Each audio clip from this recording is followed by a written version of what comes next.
Good evening, my dear friends. I welcome you all to the Businessline and the Hindu Editorial Analysis on August 10, 2022.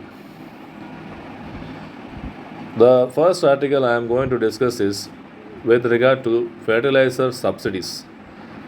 The heavy burden of fertilizer subsidies from the government's budget outlays is just a very burdensome on the exchequer. The taxpayers' money are going awry with the subsidies, fertilizer subsidies being doled out by the governments. So the central government has to do its soul searching. Blaming the states for freebies is not enough. The central government has also to do its soul searching.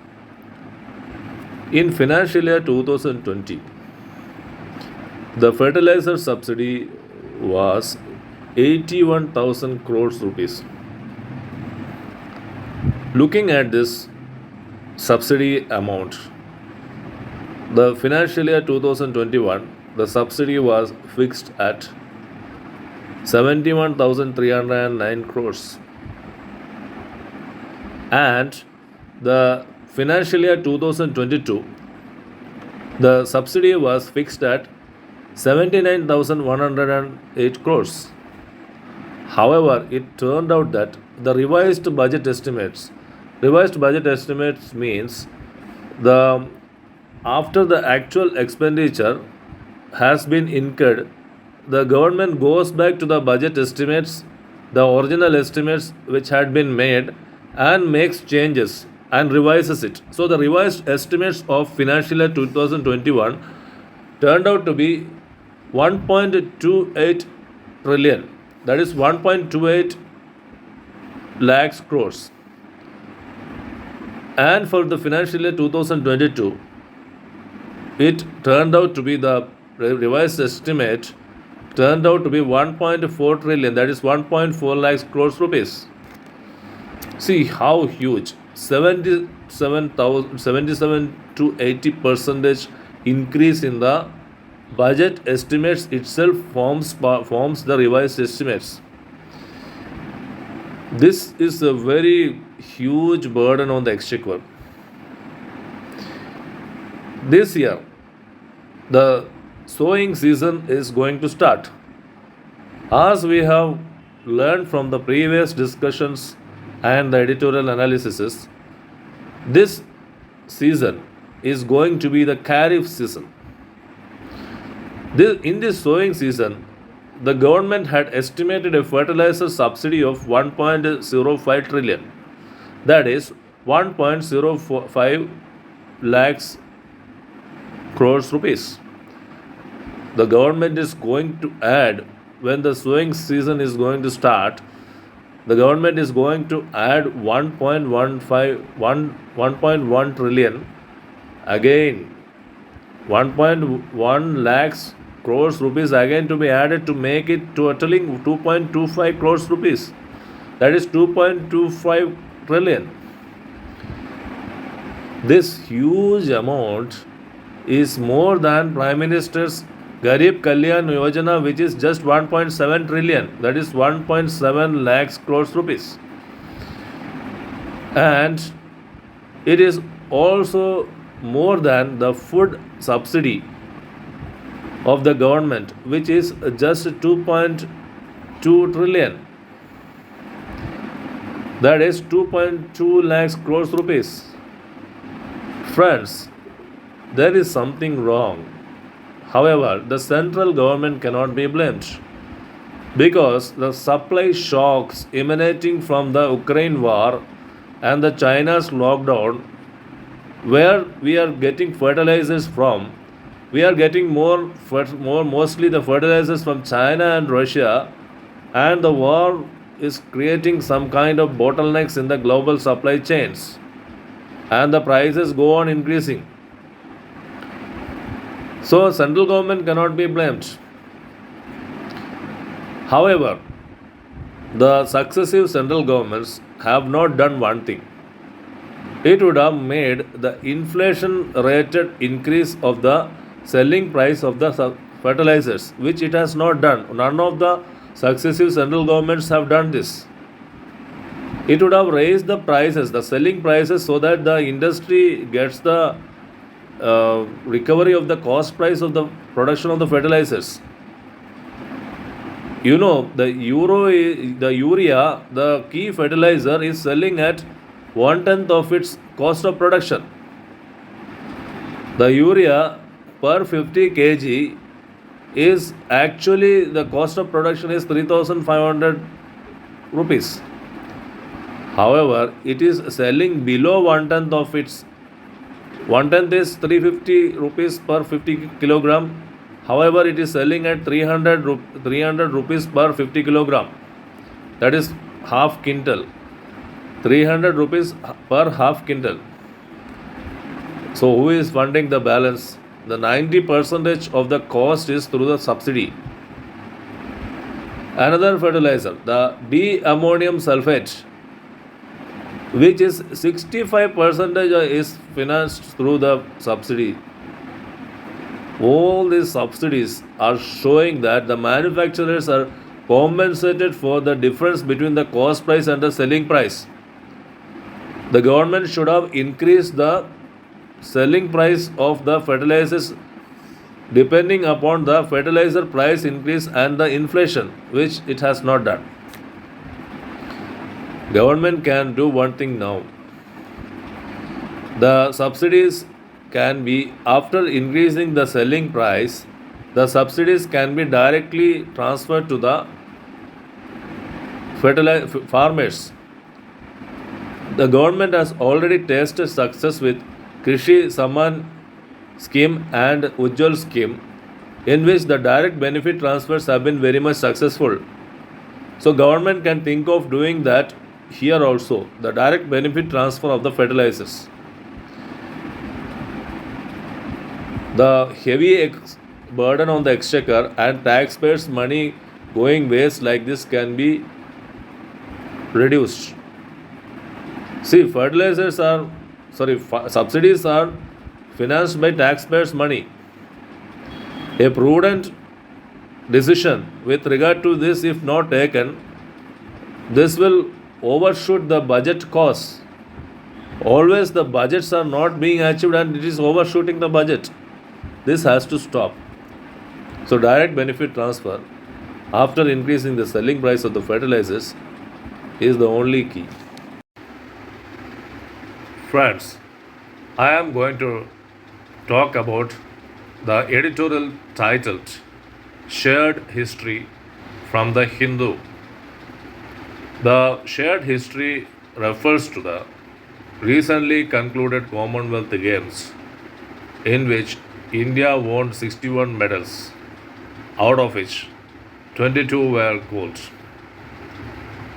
There are some the wins out of adversities. The Shahid Kamal's win in the table tennis shows that the age, he is 40 now, is not a great barrier for a person to win a medal in the Commonwealth Games. And Sanget Sarkar's win of silver in the 55 kg category shows that despite being a pan seller, the pan masala seller from India, in Maharashtra, the Sanket Sarkar has etched history with his silver in the 55 kg weightlifting category. Another adversity which won the Commonwealth Games was Achinda Shauli, who has won the medal in the 73 kg category. He has won gold in the 73 kg category despite coming from the family of poverty and having the family business as just embroidery. From a poor background, this man has made the country proud by winning a medal in the 73 kg category in the Commonwealth Games. Then Avinash Sabla's story.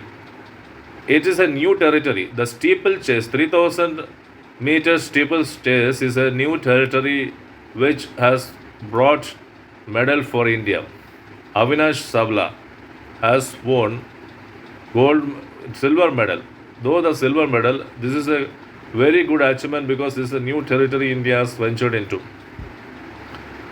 And this shows that out of adversities and the new territories which India has found in the Commonwealth Games, then we have the veterans also winning the gold. PV Sindhu won the gold in the women's singles. And though the hockey and the cricket women's team, the women's team of hockey and cricket won only the silver medal, still it is an achievement. Some faulty lines, that is faulty planning, was responsible for Indian women's team winning just silver at the hockey and the cricket tournaments. The Commonwealth Games is the athletic track and field games which is participated by the former colonies of the British India, the British Empire, the empire where the sun never sets. Once upon a time it was like that. So the Commonwealth Games is nothing short of an Olympics or Asian Games. US is not present. Russia and China were barred. Therefore, Commonwealth Games, the legacy of Commonwealth Games still is held high. And India had to suffer because shooting was excluded from the Commonwealth Games. And Nigesh Chopra could not participate in the javelin throw, which is another drawback of Indian participation in the Commonwealth. However, the fact that India won 61 medals, out of which 22 are gold, shows that India's prowess at the Commonwealth Games is still a reality. Hence, the Commonwealth Games is a vindication that there are persons who have fought adversity to win the Commonwealth Games medals, and there are new territories which India has conquered in the Commonwealth Games, and faulty planning led to the women's hockey and cricket teams' failure. Hence, when the players are getting ready for the next year's China sponsored Asian Games, this is a great confidence and a very great achievement, boosting the confidence of the players for the next Asian Games in China next year. Friends, it is often very necessary to recognize that there are certain spaces where the debacles happen, and admitting it and learning from the mistakes is the way to go. What I am referring is that the maiden launch, the first launch of the small satellite launch vehicle, that is SSLV, which was properly launched and it completed its 3 phases. The 3 phases are required to launch the satellites, the micro satellites, into Earth's orbit by SSLV, the small satellite launch vehicle. However, the satellites, the Earth Observation Satellite EOS-02 and 8 kilogram nano satellite Azadi Sat were lost. The 135 kilogram Earth Observation Satellite EOS-02 and 8 kilogram Azadi Sat were lost. Somanathan, the chairman of the Indian Space Research Organization, has acknowledged that this has happened. But the 164 crores worth of project of making the small satellite launch vehicle attracted many foreign space agencies. That is, US had placed an order of launching its small satellites through India's SSLV. The SSLV is developed by the New Space India Limited, the commercial arm of the Indian Space Research Organization. The New Space India Limited makes the launch vehicles, that is the rocket. This rocket is 2 meters in diameter and 35 meters long, and it uses solid fuel. The solid propellant. The New Space India Limited is the commercial arm of ISRO and is making this very low budget small satellite launch vehicle in a short span of 72 hours. It is used for launching satellites up to 500 kilograms of weight. Up to 1000 kilograms of weight can be launched using the erstwhile Polar Satellite Launch Vehicle. Earlier, small satellites up to 500 kilograms used to be launched through Polar Satellite Launch Vehicle, which is an overkill. Therefore, the small satellite launch vehicle, which launches small satellites up to 500 kilograms in weight, that is half a ton of weight, is the new charting of history by India. This is economical. Earlier, Polar Satellite Launch Vehicle PSLV, which was liquid propellant, that is, liquid fuel was needed for its propulsion, used to take 70 days for integration. That is, the rocket used to be integrated for 70 days when compared to now the small satellite launch vehicle takes only 72 hours. So lower turnaround time is a great achievement. It's a great achievement, my dear friends. However, the present satellites, what happened was that although the rocket was properly propelled and the 3 stages of it was completed, the satellites, the Earth Observation Satellite EOS-02 and the 8 kilograms nano satellite Azadi Sat could not be put into the 356 kilometers distance circular orbit. Instead, it was launched in the elliptical orbit. The elliptical orbit, unlike the circular orbit, has the axis, that is, the one end of it is short and one end is the larger one. So the short axis, in the short axis, when the satellite were launched, it reached up to only 72 kilometers in height. In 72 kilometers in height from the Earth's surface, the atmospheric pressure is so high that it will blaze the satellite and destroy it, and it will fall into the earth. So, the elliptical orbit, the short axis, the requirement for launching the satellite and putting into the orbit was not achieved because it reached up to only 72 kilometers and then lost.